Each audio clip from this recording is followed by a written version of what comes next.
I'm here at the Division of Planetary Sciences booth for JPL with an old friend of mine here, Doug Ellison. Hello, Doug. Hi, Emily. How you doing? So I think you're going to take me on a little tour of what's here at your booth. Yeah, we had a lot of visitors so far this week, and we've got groups of school children coming through. We've got loads of things to show the people who come here. We can give them demonstrations of Eyes on the Solar System, which I'm sure you've already seen. It's a tool that lives inside people's browsers that they can use to look at all the different spacecraft that explore the solar system: Cassini, Juno, Voyager, Dawn. Right on board these spacecraft, see where they're going. We're giving people an introduction to it so they can go home and learn all about these missions when they get home with this amazing tool that we've built. It is an amazing tool. Not only can you rotate all the spacecraft so you can see them from all sides, but you can put on red-blue glasses and see them in 3D. We do have 70s style, geek chic, red blues 3D as well. In fact, just under here we go. Why not? If we turn onto our visual controls, we can actually have this whole experience here in 3D right there. Wow. And so this is Cassini's mission at about 13 hours per second, and you can watch this for hours and hours and hours before we run out of the Cassini mission to enjoy. This Cassini mission is definitely a mesmerizing one with all of its orbits of Saturn. It's doing this extraordinary dance. If it's not dancing at planets or the planet or the moons, it's spinning its way, measuring the magnetic field. Sometimes it tumbles end over end to do the same thing. It's a real ballet that the engineers have to work on for months and months. And when you realize that every single move of that has been pre-planned for years in advance, it's just something, it's absolutely incredible. And we have this problem that we have predicted data that goes into the future and then reconstructed data that goes into the past. What's amazing is just how well the prediction ends up matching the reconstruction, because once the engineers have done their job, Isaac Newton's doing the driving, and he does a really, really good job. All right, so what do you have to show me next? So, as well as Eyes on the Solar System, we've also got the Connect game for landing MSL on the surface of Mars, and that is just around the corner. Let's go and give it a go.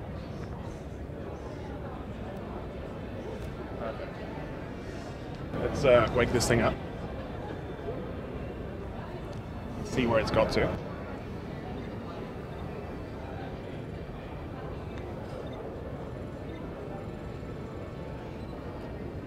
I'm going to restart it.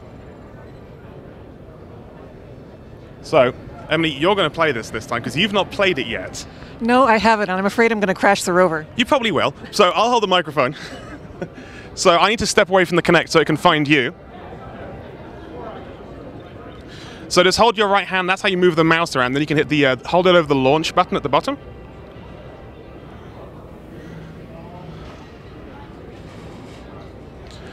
So the first phase is like a balancing act. You've got to kind of move left and right or forwards and backwards to balance the spacecraft through re-entry as we go through a kind of a turbulent atmosphere. Good luck.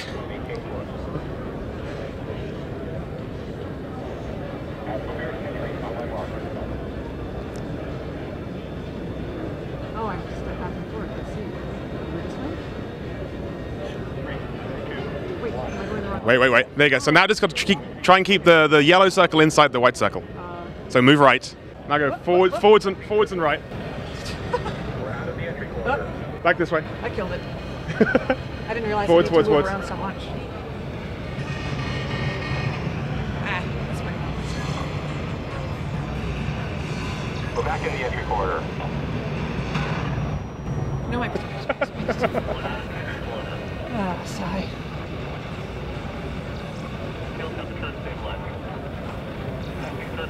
In the entry corridor. Heat shield is good. Approaching atmospheric turbulence. It's not gone well. No, it hasn't. It's a good thing I'm not in charge. So the surprising thing is that Alan Chen, who is the voice of the spacecraft in here and was one of the EDL engineers and the voice of the spacecraft on landing night, the very first time he got to try this, he absolutely nailed the landing. So we were really confident with landing night, because if he could nail this, I'm sure he could land the real thing. Maybe he had a Connect at home. No, this was the pre-release. He was testing the beta for us and absolutely nailed it. So as well as that, once people have learned about the spacecraft, they learned about how Curiosity lands on here, and they've seen our full-size photo of the engineering model of Curiosity on the wall, we've got a kind of a little bit of a show and tell of different things involved in Curiosity at the table here. So we start way up at the top of the atmosphere with our parachute here. And this is just a piece of the Curiosity parachute material from one of the spare parachutes we built during testing. And you can see how it's incredibly thin. It is. It's almost completely transparent. Yeah, and very, very light. And this is just 2 segments out of the 80 segments that made up the entire parachute. It's absolutely enormous. It would probably fill our corner of this whole exhibit hall here. And so it's been amazing to see people. We had students yesterday insisted on sniffing it to see what a Mars parachute would smell like. And it's incredibly strong, incredibly light. It's just one of the many engineering problems you have to kind of figure out when you're going to try and land on Mars. And you know, as somebody who does a lot of sewing myself, it strikes me when I look at the seams like this to know that every single piece of the spacecraft is actually handcrafted. Yeah, this is built by hand. It's like kind of the old tradition of kind of luxury sports cars or something. Everything has a person built every single little piece of this. People with sewing machines were doing this. And in fact, the next step of the puzzle, which we've got down here, is a piece of the rope. One of the three bridles that held Curiosity underneath the descent stage, it's the same story. This is actually just a piece of climbing rope that NASA used to lower this rover onto the ground. But again, it's a beautiful kind of creative art to get this thing beautifully folded over here, ready to where it bolts onto the spacecraft. This part was actually on Curiosity, and a beautiful woven kind of knot at the end there to keep it all together. And if you look at it very closely, you'll see that it's actually where the loop is, it's thicker here and it gets thinner because the end has been spliced in, just like on a sailboat. And again, this is some of Earth's oldest technology, knotwork, that actually exists on a rover that has been sent to Mars. It's proper craft work. It's you know, craft. It's old technologies that are still useful even today.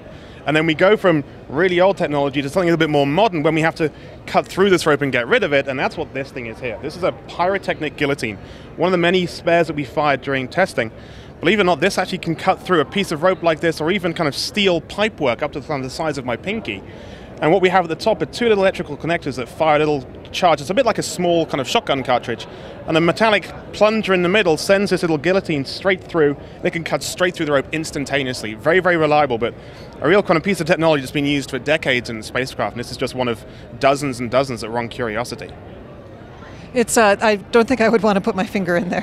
You'd come out with half a finger. It's and there are loads of different sizes. This is quite a large one for these ropes. There are some even bigger. There was one called the Mega Cutter that cut through some of the pipework that went from Curiosity back to the crew stage, and some of the cables as well. It had to go through a whole bunch of things, you know, about this sort of size in one swift slice at the moment the rover touches onto the ground.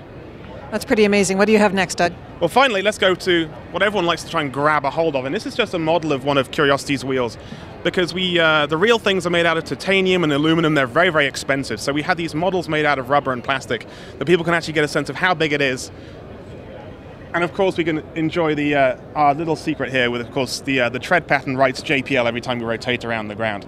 But it's a pretty big piece of kit. It's back in the old days with Spirit and Opportunity, of course, their wheels just about this size. It just fits over your head as a hat. This is just a little bit too large, and a lot of people have seen this and gone, wow, I had no idea it was quite so big. It's very large, but it's also very thin. If you look at it from the side, there's really not much to it, and I think this actually accurately represents what the real wheel thickness. It's not very different from it. And then I love the basket work of what's actually a suspension within the wheels, that you can squeeze it and see how it reacts to having extra loads put on it. The aluminum at the edge is literally the thickness of about a dozen sheets of paper. It's incredibly thin on the real spacecraft, and so it's going to get dings and dents on it over its 2-year mission, but actually it doesn't really matter, because we could ding and dent this all completely ruin the thing, but as long as it's still there in roughly one piece, you know, Curiosity will happily carry on chugging along. It's got so much torque in its motors, it would happily drive along on square wheels, frankly. Well, actually, if you look at some of the images that have come back from Mars, you can see, if you investigate them very carefully, there are dings and dents, and I think even one hole punched through the aluminum on one of the wheels already. Now, we had the spare wheels from Curiosity herself fitted back up to the testbed rover at JPL, and because, of course, on Earth gravity it was 3 times as heavy, those wheels were very, very quickly ruined, and they were full of holes and dings and dents, and especially where the little struts in the middle bolt on the outside, it was really, really damaged. And what we've actually had to make for the testbed rover is a new set of wheels that are slightly stronger, designed for Earth gravity. But the real wheels on Mars have already got a little bit of damage, but they'll be fine for a good few dozen kilometers to go.